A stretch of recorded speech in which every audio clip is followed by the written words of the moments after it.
Okay, hello everyone, welcome to the RCNP course. In this part, we're going to introduce the ARP check basics. And about the ARP check, firstly, let's see the preface. It says that ARP spoofing may cause network exceptions. And in a scenario where DHCP servers are deployed, DHCP snooping and IP source guards need to be implemented to ensure the access security. While if no DHCP server is deployed, port security and global address binding need to be used to ensure campus network access security. The source data entries generated by IP source guards, port security, global address binding are the sources of valid user information table. This is the source where we can get to identify if the package is a valid package or is an invalid package. ARP check filters data packets based on the data. And about the ARP check, let's see how does it works. If we need to understand the working principle of ARP check, we should know how does the switch works. Let's see it. Now we have three PCs, right, connect with the access switch. And you can see the IP address and MAC address of them. PCA is connect with G01, PCB is G02, PCC is G03. The core switch serves as the gateway, and the following figure shows the information we just described. Then let's see how that works. Now, PCA generates a packet. In this packet, you can see this is the ARP request packet. Source MAC is the MAC address of PCA. Source IP is the IP of PCA. While the target MAC is the broadcast MAC address. Target IP is the IP address of PCB, which is 192.168.1.2. So from here, we can get now ARP is requesting for the MAC address of PCB. And this packet will be sent to the access switch. Since the target MAC address is the broadcast MAC, so you can see, firstly, access switch will update the MAC address table, right? We'll record the source MAC and the interface of this ARP request packet from PCA. And then this packet will be flooded. So PCB, PCC, and the core switch can receive this packet. And after receiving that, next, here is the ARP reply packet. The sender MAC is PCB, sender IP is PCB's IP address, target MAC is PCA's MAC, target IP is 192.168.1.1 is the PCA's IP address. And this reply will be sent to PCA, right? And of course, after receiving it, the core switch will update the MAC address table. Okay, this is about the working principle of layer 2 forwarding, the process of ARP request, ARP reply, and the updating of the MAC address table. While after that, the traffic from PCA to PCB can be forwarded by the access switch normally, right? After knowing the working process, next, let's see what is ARP spoofing. About the ARP spoofing is the no verification mechanism. It means that a device or PC does not verify the identity of ARP packets when ARP learns mapping relationships. And next is the later takes precedence. It means that the device or PC always updates the ARP caching table using the latest ARP packet. So each time when we receive an ARP packet, and which is different from the record in the ARP table, we will always update it. Okay? And it will cause a problem. Let's see what's the problem. These are two vulnerabilities that are exploited by ARP spoofing. For example, when communicating with PCB, A broadcasts an ARP packet to request the MAC address of B. And as we all know that here is a broadcast. So PCB, PCC, and the gateway can receive it. At this time, C sends a forged ARP response to A. In this response, you can see that the sender IP is 192.168.1.2. It says, I'm PCB, right? Because the sender IP is the IP address of BCP. But the sender MAC is PCC. So in this way, when receiving the response, A will update the local ARP caching table, and later, data packets destined for B are sent to PCC. And C send a forged response to B, in which sender IP is 192.168.101. Sender MAC is PCC. It says, I am PCA, while the MAC address is not the MAC of PCA. And after receiving the response, B will also update the local ARP caching table, and later data packets destined for A are sent to C. So in this way, the data packet in this scenario is like this. The packet from PCA to PCB is sent to PCC first, and PCC will send it to PCB. And the packet back from PCB to PCC, and PCC send it to PCA. It means all communications between A and B go through C, and both A and B are deceived, right? And in this case, PCC can monitor the traffic in this network. This is the ARP spoofing. Okay, after knowing the working principle of ARP spoofing, next, let's see the anti-ARP spoofing methods and configurations. The later takes precedence mechanism is a vulnerability inherent in ARP code, which cannot be fixed. For the verification vulnerability, we can check whether a response and the security information source table have the same fields to prevent forging sender MAC and the sender IP. And currently, ARP check supports two security check functions, sender IP check and sender IP plus sender MAC check. ARP check will verify the packet field based on those in the valid user information table. And the packets that do not have the same fields as the table will be discarded, preventing ARP spoofing. And the configuration is quite easy. We just need to use the command ARP check in the interface configuration view to enable the ARP check, and we can anti-ARP spoofing. Okay. And next is the source of valid user information table. It means that if we enable the ARP check, we should identify if the packet is valid or not. And to identify the package, we should have some basement. So let's see it. First is IP check only. IP only check the configuration switch port security binding 17.16 to 1.10. This is what we use, right? If we use the port security binding a fixed IP address, or in the IP source card, we can use the command IP verify source.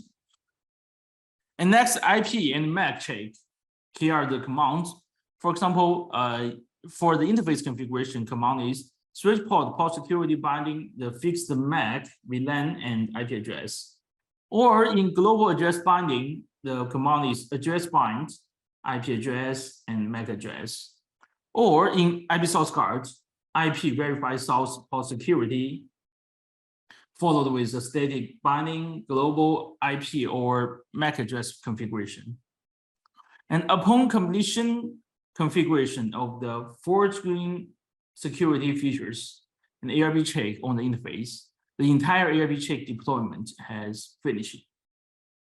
So the configuration of ARP check is not very complex, right? Okay. And next, let's see another scenario is called gateway ARP spoofing. Due to the no verification mechanism and the later takes precedence, the gateway ARP spoofing should be taken into consideration in the network. And let's see what the difference between gateway ARP spoofing and the ARP spoofing we just introduced. Okay, actually they are similar. You can see this. Now, here is a package which sender MAC is PCC, sender IP is 192.168.1.254. Target is MAC PCA, target IP PCA is IP address. So from here, you can see now after receiving this package, PCA will think that the gateway, since the IP address is 1.254, the gateway MAC is PCC. So in this case, the packet from PCA to the gateway will be sent to PCC, right? And PCA cannot access the internet anymore. This is called gateway ARP spoofing, right? And let's see the ARP spoofing on gateway mechanism and configuration. Now, C sends a response to A, in which the sender IP, sender MAC are changed to 192.168.1.254, and MAC is PCC for the purpose of deception. So in normal cases, access switch receives ARP response only from the uplink port, which is G024. Responses from other ports indicates gateway ARP spoofing. So to solve this problem, let's see how to anti-gateway ARP spoofing. Configure the correct gateway IP address on all the ports, but the uplink ports, and verify the sender IP in ARP response from ports other than the uplink port. If the sender IP is the same as that of the gateway IP address, discard the packet. Otherwise, forget it, because it's impossible for us to receive an ARP packet which sender IP is the gateway from, for example, G01, G02, G03 in this case. So we can just directly discard them. And you can see the configuration here. Interface range G0123, anti-ARP spoofing IP 192.168.1.254. So in this case, when these three interfaces receive the ARP packet which sender IP address is 192.168.1.254, they will directly discard the packets. Okay. You can see it will be discarded. Okay, and next, let's see an ARP check configuration example. Firstly, we should do the basic configuration. Let's see, interface VLAN 10, configure the IP address of SVI 10, enable the DHCP service, configure DHCP port, which name is Ruijie, and the subnet DNS server default router is the gateway, and which important is here, enable DHCP snooping, and set the interface G024 as the trust port IP DHCP snooping trust, because it's connected with the DHCP server. The DHCP server in this case is a core switch. Okay, and then configure IP source guards. IP source binding MAC address, VLAN 10, IP address, and interface G03. Okay, interface range G0123, switch access VLAN 10. This is a basic configuration. IP verify source port security, means we have enabled the IP source guard here. And next, configure the ARP check. Interface range G0123, the configuration of VLAN, and then IP verify source port security, enable ARP check, and this is a gateway ARP spoofing configuration, anti-ARP spoofing IP 192.168.1.254. Okay, this is a command we just introduced. Okay, and at last, let's verify the results. We can use the command show interface G01, G02, G03 ARP checklist. this is a command to view the ARP checklist. You can see show interface G01 ARP checklist, show interface G02 ARP checklist, and show interface G03 ARP checklist. You can see the lists here. All right, you can see the list here, G03. Okay. This is how to verify the results. And if we use the ARP check, here are some precautions you should know. If only ARP check is enabled on a port with no other security features to provide valid user information, or ARP package from the port will be discarded. And ARP check cannot be configured on mirrored destination ports and DHCP snooping trusted ports. Instead, it can be configured only on weird switching ports, layer 2 aggregate ports, and layer 2 encapsulated sub-interfaces. ARP check supports two modes, IP only and IP MAC. In IP MAC mode, the source of the valid user information table can be port security, IP and MAC binding, global IP and MAC binding, 802.1x IP authorization, IP source guard, DNS, or web authentication. In IP only mode, the source of the valid user information table can be port security IP only configurations or IP source guard IP only configurations. Dynamic ARP inspection has the same function as ARP check. Different is that ARP check works on ports while DAI works in VLANs. Okay, this is about the precautions you should know. And at last, about the ARP check, let's see a question.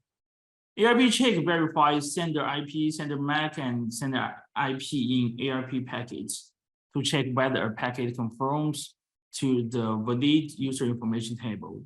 Which of the following models can be used as sources of the valid user information table? A, IP source guard. B, global IP and MAC binding. C, port security. D, 802.1x. About this question, the answer is all of them. All of them can be used as the source of the valid user information table. Okay. At last, let's see the very summary. ARP check uses entries of other access security functions as valid information sources to verify received ARP packets. By discarding invalid ARP packets, the network is protected from attacks employing port addresses. And you can see a picture here. Based on the valid user information table, we can do the ARP check when we receive the ARP packets. And after the ARP check, there could be some invalid packets, and the invalid packets will be discarded. Only the valid package will be forwarded. And the valid user information table, or the entries in the valid user information table, is from the other protocols, IP source guard, global address binding, port security, GSN, and 802.1x. And the IP source guard is based on DHCP snooping, static IP source guard binding. Okay, that's all for this part. Thank you for your listening.